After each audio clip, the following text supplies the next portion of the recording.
Queridos amigos, continuamos viajando por la región del pensamiento y antes de entrar en el pensamiento de Hegel vamos a dedicarle todavía un vídeo o dos a la grandeza en Nietzsche, porque creo que es un tema fundamental, el de la grandeza. Quizás es el tema que atraviesa de forma horizontal todas sus obras. Fijaros vosotros ya como nos dice de la cordura respecto a los hombres, en Así habló Zaratustra, tema que ya hemos analizado, y decía lo siguiente: tan extraños sois a lo grande en vuestra alma, que el superhombre os resultará temible en su bondad. Tan extraños sois a lo grande. Efectivamente, para mucha gente lo grande le resulta extraño, lo rechazan. Y Nietzsche, desde el primer momento, él va a apostar por la grandeza. Este tema lo voy a dividir en 8 partes. Primero, efectivamente, la grandeza, que es fundamentalmente la creencia, la apuesta por la grandeza. La música, la estética. En tercer lugar, la cultura como respuesta a las incertidumbres, los griegos. En cuarto lugar, la configuración de uno mismo. En quinto lugar, el superhombre. En sexto, la voluntad de poder. Y en séptimo, la grandeza tal y como él la vivió. En primer lugar, la grandeza en Nietzsche es fundamentalmente la creencia, la apuesta por la grandeza, en contra de otras personas que tienden hacia lo bajo. Esto lo tenía muy claro Nietzsche. Rechazaba todo lo vulgar, todo lo abyecto, todo aquello que es de mal gusto, todo lo chabacano, todo lo trivial, todo lo común, la pereza. Por eso Nietzsche tiene tantos atractivos para aquellos que quieren volar por encima de sus cabezas.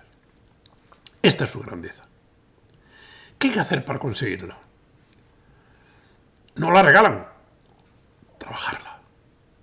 Aunque Nietzsche admite, de nacimiento ya, una cierta aristocracia de clase, piensa que todo el mundo puede construirse como un ser elevado, digno y grande. Efectivamente, él creía en que hay seres que ya tienen, por su misma naturaleza, una cierta aristocracia. Pero yo creo, sinceramente, que él pensaba que todo el mundo puede conseguir la grandeza, si se lo propone, si no, no hubiera hecho los esfuerzos que hizo para comunicarlo. ¿Qué significa aristocracia? Aristocracia significa el mando de los mejores. Aristos significa lo mejor, en griego. Y entonces él tendía siempre, lo mismo que Platón, arriba, a lo excelso, a lo grande. Él era aristócrata que se había construido a sí mismo como tal, de ese deseo de ir siempre a lo mejor.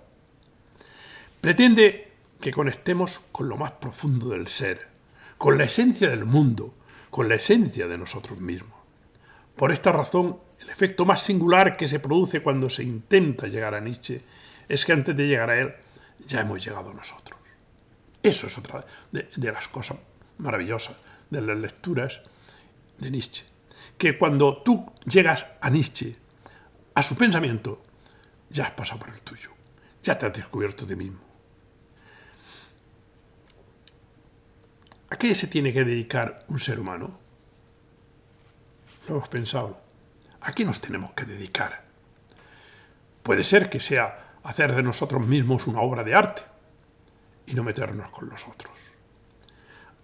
O puede ser que sea vivir siempre pendientes y descuidándose a sí mismos.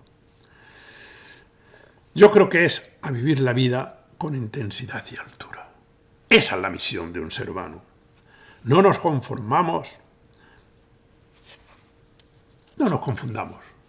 con la palabra aristocracia en Nietzsche. Una de las veces que utiliza este concepto es en El crepúsculo de los ídolos, lo que yo debo a los antiguos, que refiriéndose a Horacio dice lo siguiente. Lo digo para que cuando hablamos de la aristocracia en Nietzsche, que no pensemos que él era un despreciativo o que él se refería a aquellas personas que son grandes, elevadas y que desprecian que tienen dinero o no.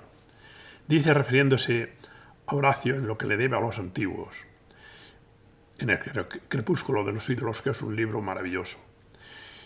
Y dice lo siguiente: ese mosaico de palabras, donde cada una de ellas, como sonoridad, como lugar, como concepto, derrama su fuerza a derecha y a izquierda, y sobre el conjunto ese mínimo en la extensión y el número de signos, ese máximo, logrado de este modo en la energía de los signos. Todo eso es romano, y si se quiere creerme, aristocrático por excelencia. En comparación con ello, el resto entero de la poesía se transforma en algo demasiado popular, en mera charlatanería sentimental. Bueno, es un análisis increíble.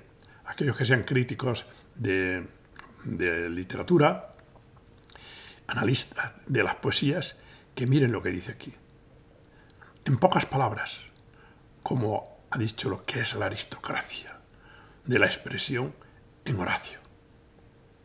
Ese mosaico de palabras, donde cada una de ellas como sonoridad, como lugar, como concepto, derrama su fuerza a derecha y a izquierda, y sobre el conjunto ese mínimo en la extensión y el número de signos, ese máximo, logrado de ese modo en la energía de los signos.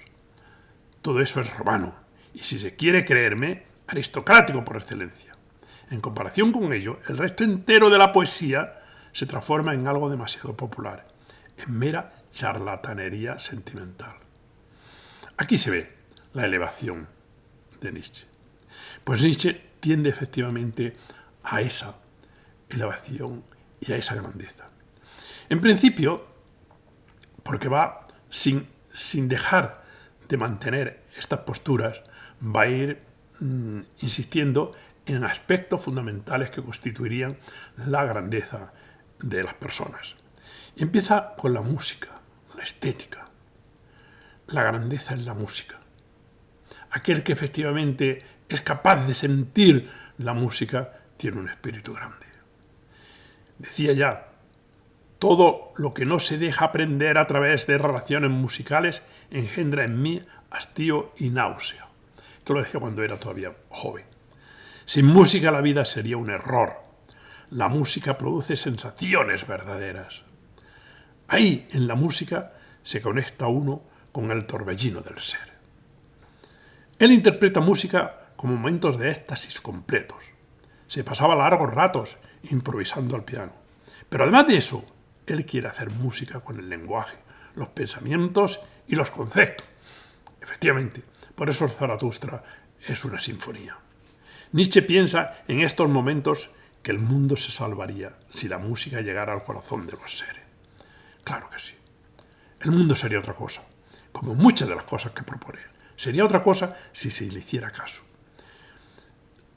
Nietzsche piensa en estos momentos que el mundo se salvaría si la música llegara al corazón de los seres. Con ello se potencia la vida y se consigue la grandeza. La música es la pulsión transparente del mundo, la pulsión transparente. Cuando el 27 de octubre de 1868, que tenía 24 años, Nietzsche, escucha la obertura de los maestros cantores de Wagner, escribe a su amigo Rode. Se estremece en mí cada fibra, cada nervio, y hacía mucho tiempo que no sentía semejante sentimiento duradero de arrobamiento. ¿Cómo vive la época de Wagner? La melodía infinita, perdernos la orilla. Nos entregamos a las olas. Música, olas y el gran juego del mundo, morir y devenir, creer y perecer, imperar y subyugar. Con la música se experimenta una vivencia estática, de éxtasis, estática, como un arrobamiento del estado dionisiaco, con su aniquilación de las barreras y los límites usuales de la existencia. Efectivamente, con la música se llega a gozar del torbellino del ser. Se llegan a tener experiencias de una grandeza y de una singularidad increíble. La estética para Nietzsche es la reconciliación global de la totalidad humana. la reconciliación global de la totalidad humana. Claro, con la estética y la música se llega a comunicarse todos los corazones en una misma sintonía. En un nivel más amplio, piensa también en el concepto de cultura. ¿Qué es la cultura para Nietzsche? Es la respuesta que se da a los interrogantes terribles de la vida palpitante, inquieta y profunda, al ser originario. El ser es algo movedizo, amenazador y seductor a la vez. Eso que se experimenta cuando lo familiar se hace inhóspito, cuando lo vulgar no te gusta. Es decir, cuando llegas a eso, se experimenta. Y quizás la forma de cultura más elevada que ha habido para entender esto, para entender cómo se llega cuando se olvida uno de lo vulgar, quizás haya sido la cultura griega. Los griegos tenían una forma de seguir viviendo, aunque habían descubierto la realidad pavorosa del ser. Claro, este es un pensamiento también muy profundo en Nietzsche. Lo vamos a ver también después, en este mismo vídeo. Él piensa que los griegos fueron capaces de entender el mundo, de entender lo trágico que es la vida, lo trágico que es el nacer, el morir, pero fueron capaces de darle un sentido y de vivir la vida con intensidad a pesar de ello. Esa era su cultura, que les sujetaba para no morir en la tragedia, porque captaron perfectamente la tragedia del ser humano. La voluntad de vida crea una forma de cultura como instrumento de supervivencia, como en otros animales que han cultivado instrumentos o elementos u órganos para defenderse. Así, el ser humano crea la cultura. Pero la cultura griega es para efectivamente entender lo que es el dolor, lo que es el sufrimiento, lo que es la vida. Se crean ilusiones y delirios de creencias. En muchas culturas. Unos eligen el velo de la belleza del arte. Otros buscan el consuelo metafísico en las religiones y en la filosofía. Por ejemplo, Platón. Para otros es el placer socrático del conocimiento, creyendo que el conocimiento puede curar la herida eterna de la existencia. Esta es su gran preocupación. Pero Nietzsche, dentro de esas culturas, alega y defiende aquella cultura que es capaz de vivir la vida en profundidad, de querer la vida, de amar la vida y no renunciar a ella. El tercer punto que quería hablaros es de la cultura como respuesta a las incertidumbres, los griegos. Nietzsche pensaba, y es una frase esta increíble, no podemos sucumbir al sufrimiento que producimos. Nosotros producimos sufrimiento. Existe sufrimiento, pero no podemos sucumbir a ello. Tenemos que ser capaces de sobrevivir a ello y elevarnos. La experiencia. Apolo Dioniso. El griego ante el sufrimiento tenía dos caminos. La aniquilación que proponía Sileno, es decir, mejor no haber nacido, el nihilismo, y la otra que sería el arte y la ciencia de Apolo. Estas eran las dos vías que había en los griegos antiguos. Porque veían con tanta claridad esa especie de tragedia que decían algunos, como Sileno, mejor no haber nacido. Pero, que eso nos lleva al nihilismo, como sabemos. Pero Apolo lo que proponía era una especie de representación, una especie de sueño, una especie de engaño de lo que es la vida para cubrirla con mantos y no verla. Pero esta forma de Apolo nos llevaría al optimismo simple. Oh, la vida es muy bonita, es simple. Y es Dionisio el que proporciona la vitalidad. El griego se eleva a un éxtasis histórico que eleva también las leyes y el Estado. Lo eleva todo. Y por eso los griegos son excelsos.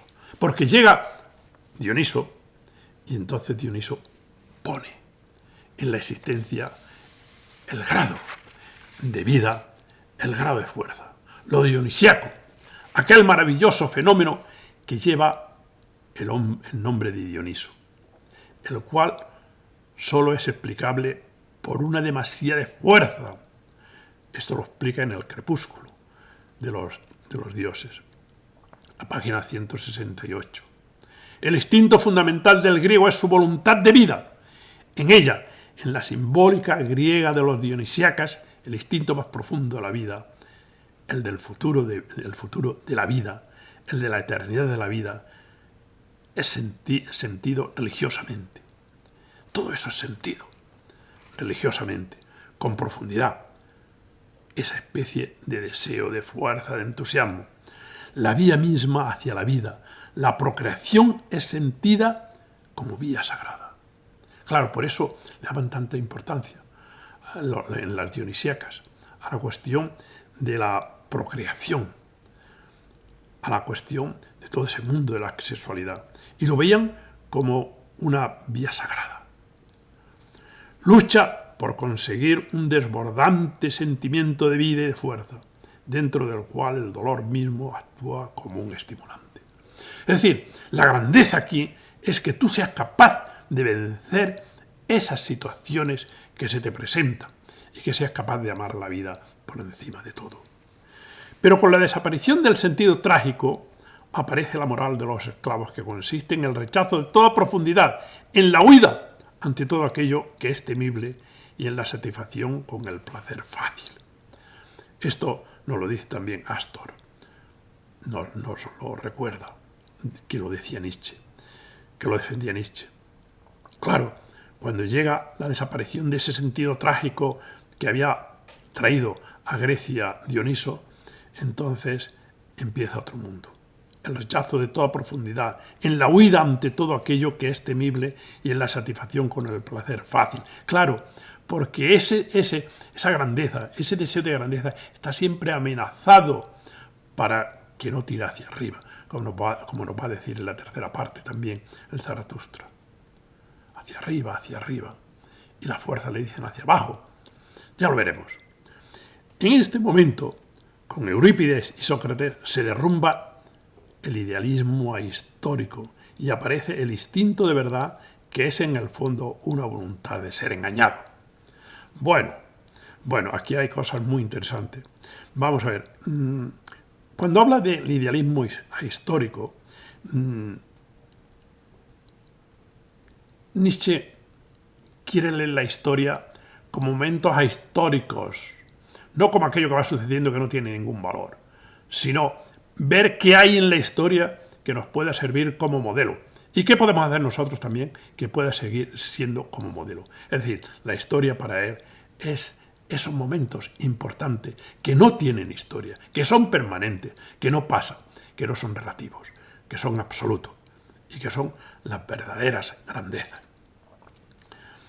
Antes de ello existía la búsqueda del conocimiento esotérico y la liberación de un régimen ahistórico de la cultura y la posibilidad del hombre veraz.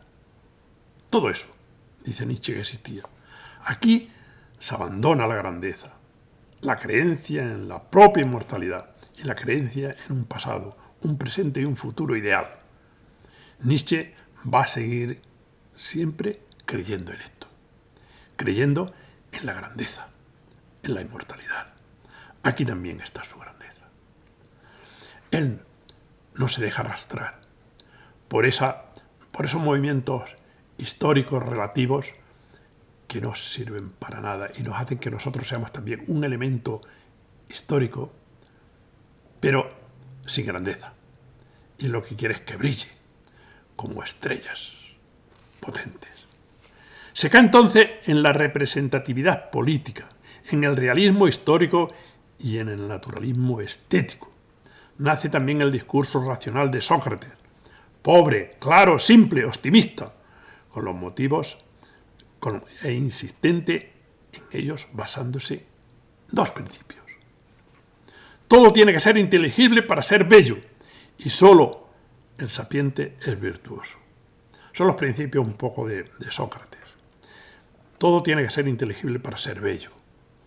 Es decir, entra la razón, entra la inteligencia a dominar la vida y para Nietzsche es una catástrofe. La vida tiene que tener a la inteligencia como instrumento para gozar la vida. Y sobre todo, solo el sapiente es virtuoso. Es decir, solo el que sabe esa racionalidad constituida y creada. Bueno, aquí Nietzsche yo creo que es excesivamente crítico con el descubrimiento de la racionalidad que hace Platón a través de Sócrates. Para mí es una belleza extraordinaria leer los diálogos de Platón. Cómo en ellos se sigue una línea de racionalidad que tiene un poder y una fuerza para mí extraordinaria, muy buena. Pero Nietzsche piensa que eso fue catastrófico porque frenó lo que era la potencia de la vida dionisíaca. Estética, racionalidad, conocimiento y moral son una misma cosa. Para romper esa grandeza de la que Nietzsche hablaba antes de Sócrates y antes de que desapareciera la tragedia con Eurípides. La virtud es el saber. Se peca solo por ignorancia. El virtuoso es feliz. Es lo que diría Sócrates. Se pasa entonces del régimen de la ilusión al régimen de la mentira, porque se cae, según Nietzsche, en aquella inconcusa creencia de que, siguiendo el hilo de la causalidad, el pensar llega hasta los abismos más profundos del ser, y que el pensar es capaz no sólo de conocer, sino incluso de corregir el ser, nos dice en el nacimiento de la tragedia. Es decir, que Nietzsche aquí critica esto, ese optimismo de pensar que con la mente lo conocemos todo, lo dominamos todo, y que somos incluso capaces de corregir el ser. Aquí aparece ya también en Nietzsche que la grandeza consiste en ser hombres veraces y críticos, en contra del Estado y la cultura, de la moral y de la ciencia. Y aquí aparece ya también la crítica del presente, como hacen las intempestivas. Esto para él fue un acto temerario, pero valiente, como no es habitual en nuestros días. Lo que hizo Nietzsche en las intempestivas es increíble. Lanzarse en medio de estas luchas. Aquí aparece un tema trascendental. ¿Cómo es la historia? Porque Nietzsche continúa en su posición de amar lo elevado y ahistórico, es decir, lo imperecedero. Porque cuando se tiene grandeza, se toman como modelos los momentos ahistóricos, geniales, que vuelven siempre uniendo crestas, como eterno retorno de lo grande. Cultura histórica, trágica, artística, repetible.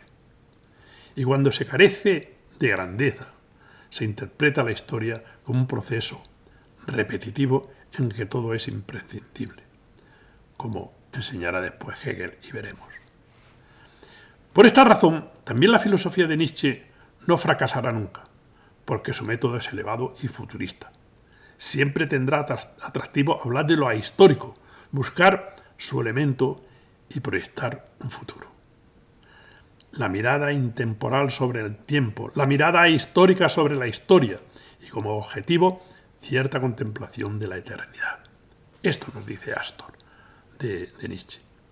Es verdad que esta es una visión romántica del filósofo que contempla la historia solo en sus personajes elevados y en sus acontecimientos de grandeza.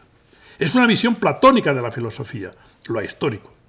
Nietzsche aparece ya como un alma nueva, introducida en lo dionisiaco.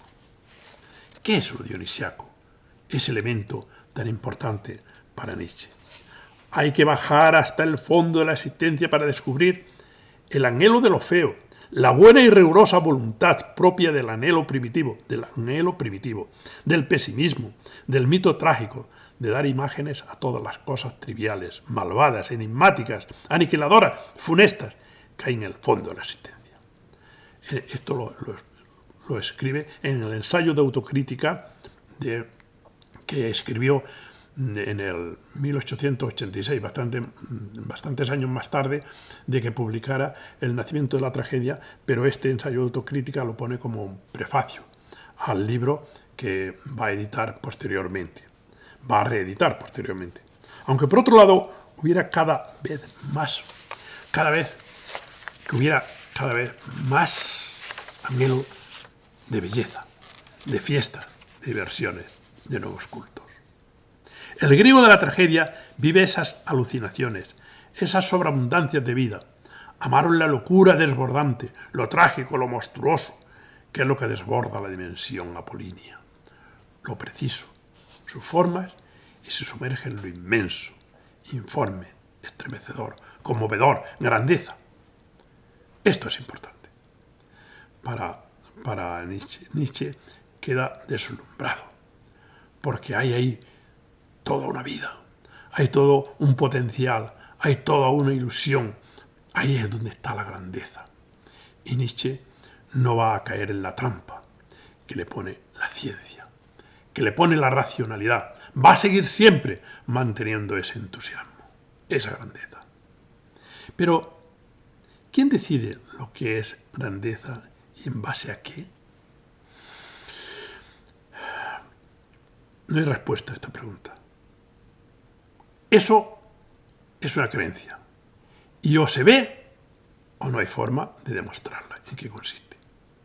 Entonces, o se ve en qué consiste esa grandeza de la que habla Nietzsche, que cuando se va leyendo las obras de Nietzsche uno va pensando en sí mismo. Y entonces, si es capaz de tener la lucidez para verlo, para contemplarlo, entonces tú puedes efectivamente llegar a conectar con esa grandeza.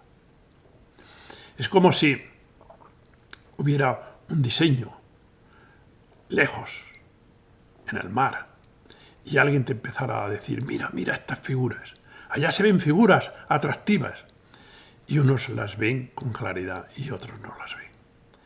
Y si las ves, te atraen, te arrastran, te llevan, y si no las ves, es difícil de seguirlas.